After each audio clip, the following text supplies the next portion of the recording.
Vous le savez, toute cette semaine, Entrée Libre a suivi le festival d'Angoulême, le festival de la bande dessinée. Natacha Triou est allée voir chaque jour une auteure et illustratrice de BD. Aujourd'hui, dernière rencontre avec Marion Montaigne, qui tente dans son album Tu mourras moins bête de vulgariser la science. Un jour, un auteur avec un E. Marion Montaigne, 35 ans, prix du public au Festival d'Angoulême 2013. Elle vient du blog et crée la série Tu mourras moins bête, mais tu mourras quand même, adaptée en dessin animé.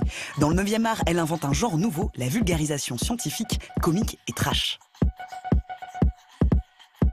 Il y a le désagréable effet secondaire de la cuite, la fameuse gueule de bois.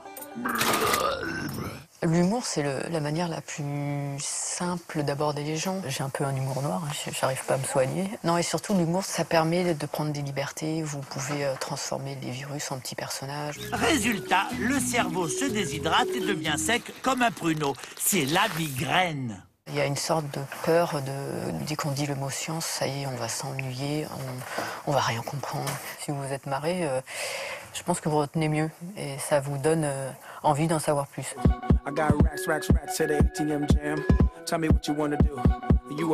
me donnez le temps, je peux vous faire un beau dessin, mais ça ne sert pas. C'est pas utile dans ce que je veux faire. Mon propos, c'est de l'humour, c'est du dynamisme. Ça doit aller vite, percutant, donc il faut aussi que le rythme soit bon, c'est-à-dire les bulles doivent être de la bonne longueur. Le temps que vous prenez à lire la bulle, c'est le temps de l'action. Donc je suis pas la Léonard de Vinci, mais au moins on se marre.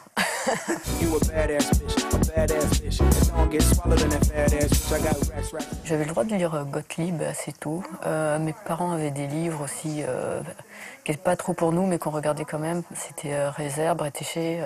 C'était très bizarre parce que c'est des dessins très sensuels. Les corps ne sont pas forcément beaux.